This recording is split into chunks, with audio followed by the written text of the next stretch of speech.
మీరు గ్రాసరీ తీసుకోవడానికి సూపర్ మార్కెట్కి వెళ్తున్నారు. ఇంతకుముందు మన పక్కన ఉన్న ఒక షాప్లో, హోల్సేల్ షాప్లో తీసుకుంటే 5,000 అయ్యేది. ఇప్పుడు సూపర్ మార్కెట్కి వెళ్ళిన దగ్గర నుంచి 8,000 అవుతుంది. ఎందుకలా? సో సూపర్ మార్కెట్ కాన్సెప్ట్ ఒకసారి చూద్దాం. ఎంటర్ అవ్వగానే ఫస్ట్ ఫ్రెష్ ఫ్రూట్స్, వెజిటేబుల్స్ కనిపించేటట్టు చూస్తారు. మిల్క్, డైరీ ప్రొడక్ట్స్ ఎక్కువ కనిపెట్టేట్టు చూస్తారు. తర్వాత వచ్చేసి ఒక branded products, costly branded products మాత్రమే మన కంటికి కనపడేలా పెడతారు. తక్కువ ప్రైస్ ఉండే వాటిని ఎక్కడో కింద పెడతారు. మనకు మాత్రం కంటికి కనపడే రేంజ్లో బాగా కాస్ట్లీ ఉండేవి పెడతారు. ఇంకొద్దిగా ముందుకెళ్తే బై 1 get 1 ఫ్రీ అనే ఆఫర్స్ ఎక్కువ కనిపెట్టేట్టు పెడతారు. ఓకే, తర్వాత ఎగ్స్, మిల్క్ ఇలాంటివన్నీ స్టోర్లు ఎక్కడో చివరన ఉంటాయి. అలాగే మీరు బుట్ట కూడా చూడండి, కార్ట్ అంటాం కదా, పెద్ద కార్ట్ ఉంచుతారు, చిన్న బుట్టలు ఉంచరు. ఎందుకంటే చిన్న బుట్ట అయితే కొన్నే వేసుకుంటారు, ఆ బుట్ట నిండిపోయింది చాలే అని ఒక ఫీలింగ్ మీకు ఎక్కడ వచ్చేస్తుందో అని. బిల్లింగ్ కౌంటర్ దగ్గర కూడా చూడండి. సో చిన్నపిల్లలకు అవసరమయ్యే చాక్లెట్స్, బిస్కెట్స్, డైరీ ప్రొడక్ట్స్, కొన్ని కాస్ట్లీ ప్రొడక్ట్స్ అన్నీ బిల్లింగ్ కౌంటర్ చుట్టుపక్కల ఉంటాయి. ఎందుకంటే పిల్లలు అవి చూసి అందులో వేసేటట్టు. మనం 5,000లో పర్చేజ్ చేసుకొని వద్దాం అనుకుంటే మనకు అవసరమైనవి, అవసరం లేని, ఎందుకంటే మనకు అవసరం మొత్తం చివరిలో ఉంటాయి. మనం అక్కడికి చేరేలోపు ఈ బుట్టలో ఏదో ఆఫర్ ఉంది కదా అని కొన్ని పడేస్తాం. ఓకే, పిల్లలు అడుగుతారు కదా అని కొన్ని పడేస్తాం. అవసరమయ్యే వరకు వెళ్ళే వరకు ఎక్స్ట్రా ఇంకొక 3-4 వేలు అయిపోతుంది.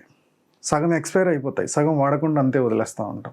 దీనికి సొల్యూషన్ ఏంటి, మనకి ఏం కావాలి అనేది క్లియర్గా ఒక నోట్స్ మీదనో, ఫోన్లోనో టైప్ చేసుకోనో, రాసుకోనో వెళ్ళాలి. వెళ్ళామా డైరెక్ట్గా మనకి ఏం ప్రోడక్ట్ అవసరం ఆ ప్రోడక్ట్కి వెళ్ళాలా, తీసేసుకోవాలా.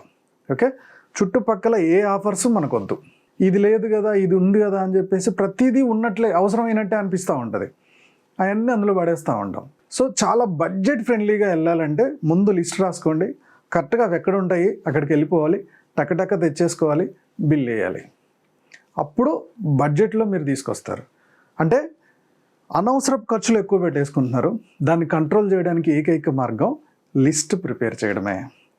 మీరు కూడా సూపర్ మార్కెట్కి వెళ్ళేటప్పుడు మొత్తం రాసుకొని నేను అనుకున్న బడ్జెట్లోనే తీసుకొచ్చే మీరు బడ్జెట్ ఫ్రెండ్లీ పర్సన్ అయితే కామెంట్లో రాయండి.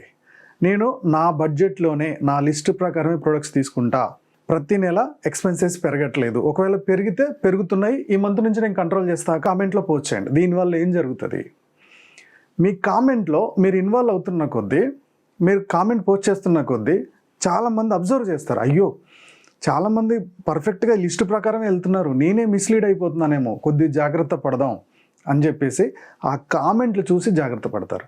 మీకు ఒక విషయం తెలుసో తెలియదో, యూట్యూబ్ వీడియో చూసి ఇన్స్పైర్ అయ్యే వాళ్ళకన్నా మీలాంటి వ్యూవర్స్ పెట్టే కామెంట్స్ చూసి ఇన్స్పైర్ అయ్యే వాళ్ళు ఎక్కువ మంది.